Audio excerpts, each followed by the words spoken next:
the next one when His Holiness is very healthy. Let's rejoice. Let's rejoice the presence of the great 14th Dalai Lama. His Holiness has said many times that it can be women. Right?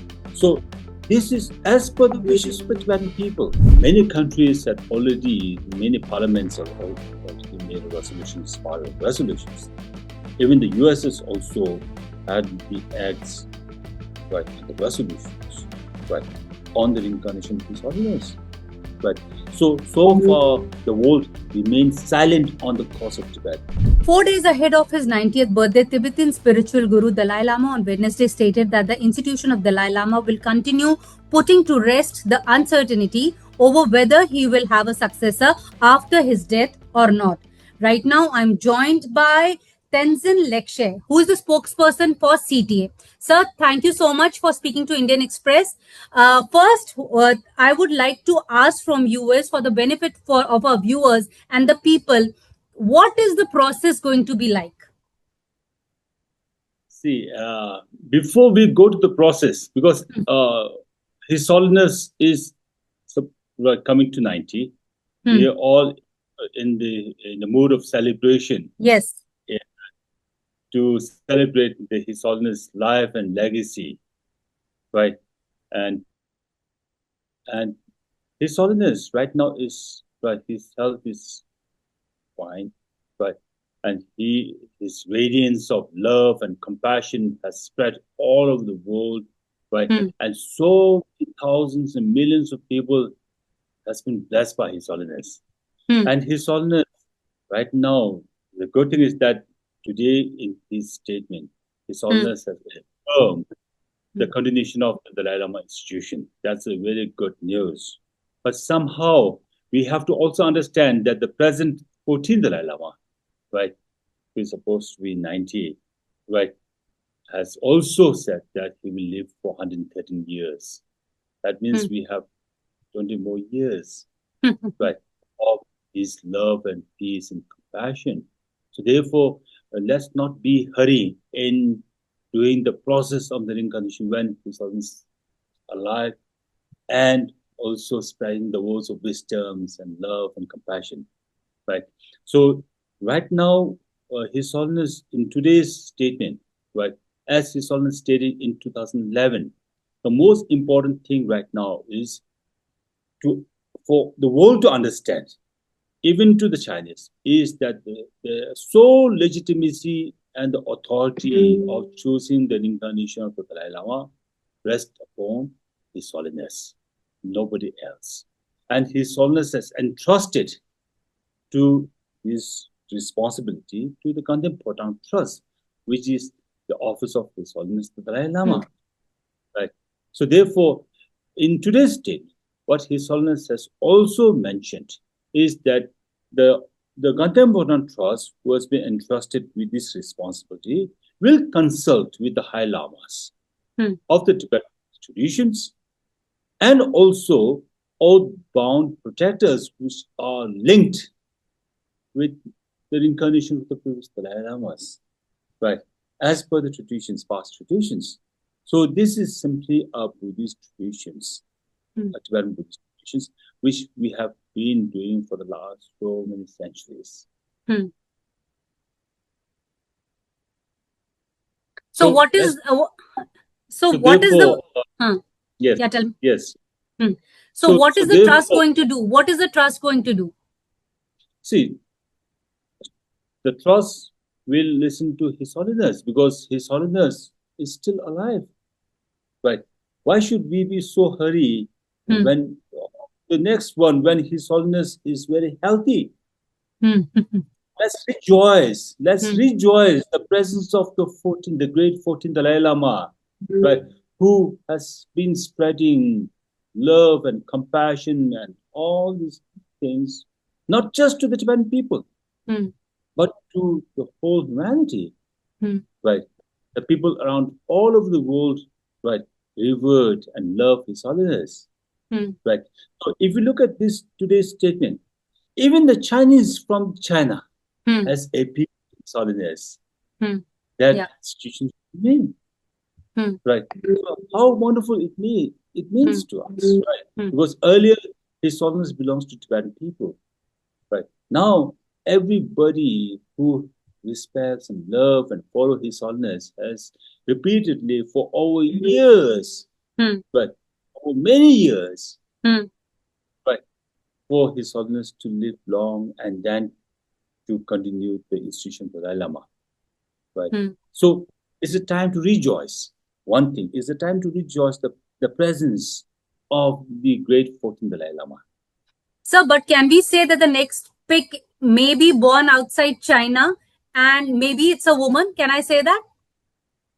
See, His Holiness has repeatedly stated that if the situation inside Tibet remains unchanged, then His Holiness will be born in the free world. Right, in the free world. That means when you look inside Tibet, right, okay, in the past 70 years, right, it's being a torturous time, it's being a very difficult time, and Tibet has more than ever critical right now, right, under the Chinese regime. But then how can His Holiness be born in such an awkward state when His Holiness main focus or the main commitments is for the well-being of the humanity? Right. So therefore, he has to be born somewhere else where he has a freedom to spread love, peace, compassions. Can it be a woman? His Holiness has said many times that it can be a woman. Right? So this is as per the wishes of the Tibetan people. Wherever there is the greater interest of the humanity, His Holiness will be born. Just like when we talk about His Holiness the Dalai Lama, the institution of Dalai Lama, right? And many people thought that all the 14 were born in Tibet. No, the institution of Dalai Lama, when you look at the third Dalai Lama was born in Mongolia, right? The sixth Dalai Lama was born in Taiwan. So it was not on basis of territory, right? But the Tibetan people has been recognizing or considering the fact that His Holiness is our local guardian, right? His Holiness is our savior, right? His Holiness is the symbol of the Tibetan people. So the golden urn is at the heart of the ongoing controversy on how the next Dalai Lama, the spiritual leader, is going to be chosen. Can you explain it to our viewers? What does that mean? See, golden urn, all these things, what was is a making of the Chinese narratives to earn the legitimacy and the authority over the incarnation of His Holiness. If you look back to, because this is the 14th Dalai Lama, right?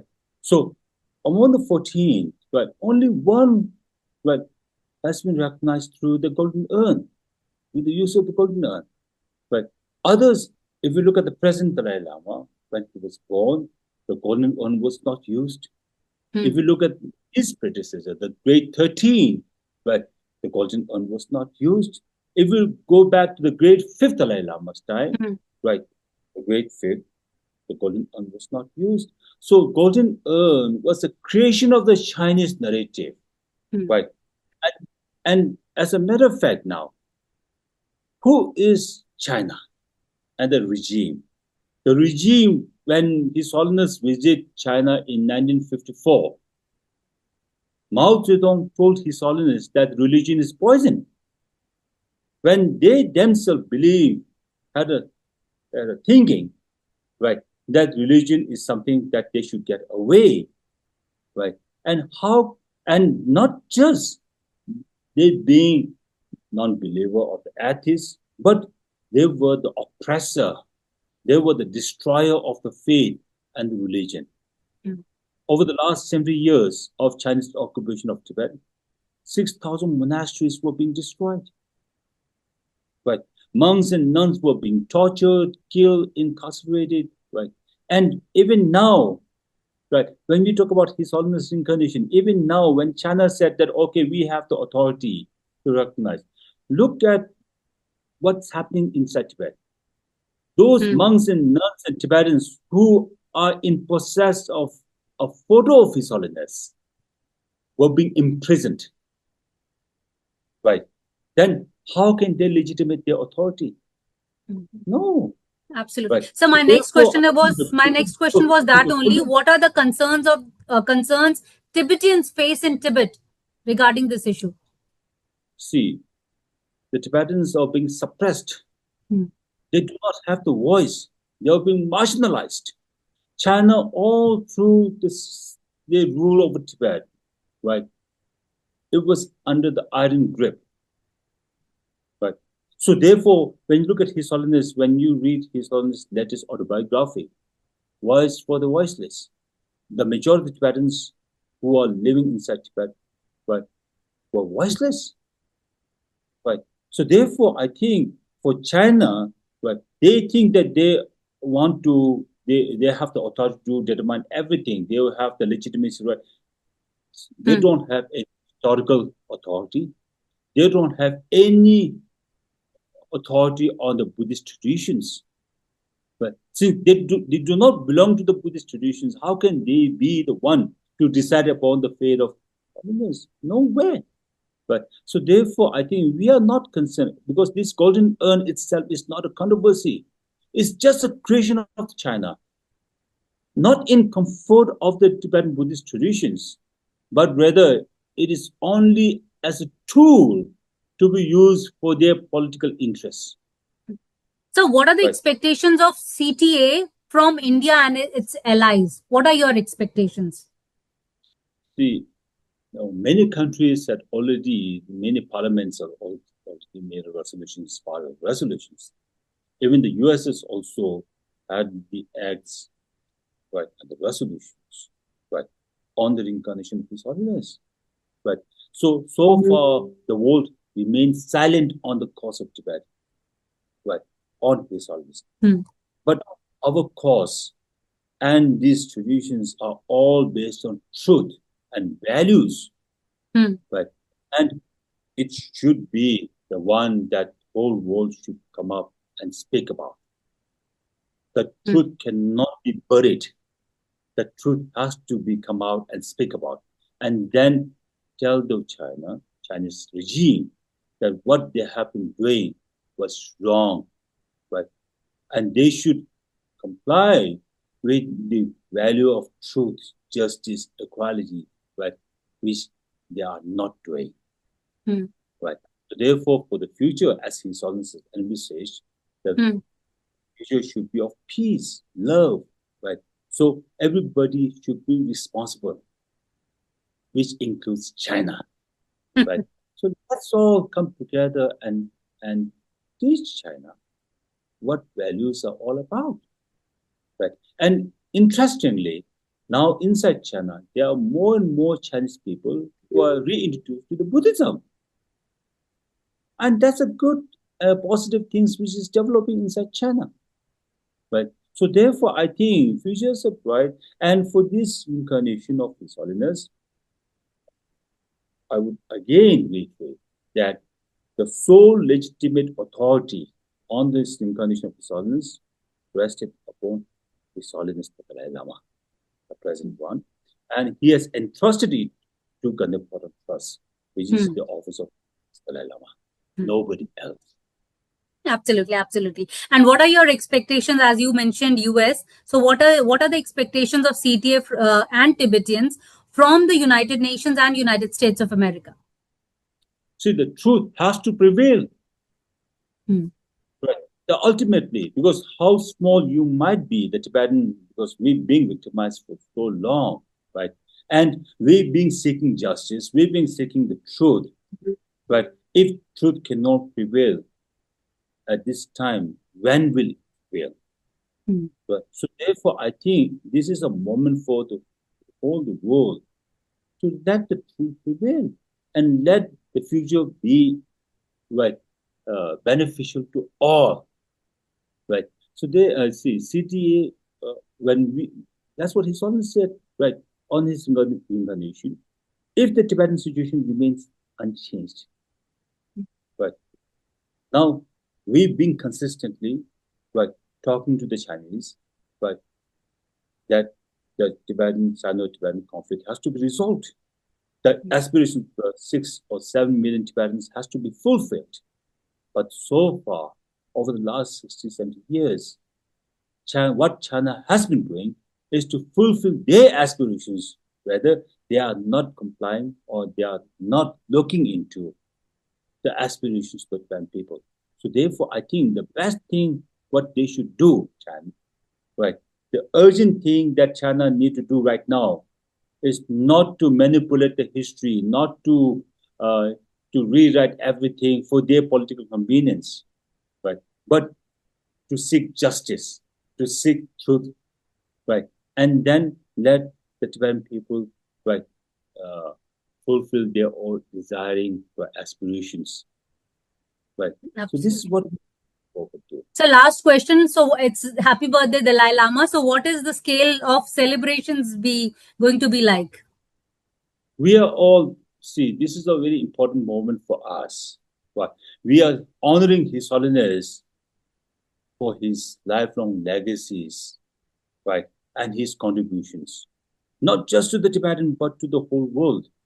That is love and compassion, friendship, right? So therefore, all over the world, there are people who revere His Holiness, love His Holiness, right? There are millions of them. So we are dedicating a year-long program and earmarked it as a year of compassion. So we are celebrating it. And it is not just in Dharamsala. Everywhere, wherever there are Tibetans and wherever there are people, well-wishers of His Holiness, friends of His Holiness, they will all be celebrating the birthday of His Holiness throughout the year. Wow. So thank you so much. The world, in fact, indeed needs compassion. So it's happy birthday to Dalai Lama. May he live long and healthy. Thank you so much for speaking to Indian Express. Thank you.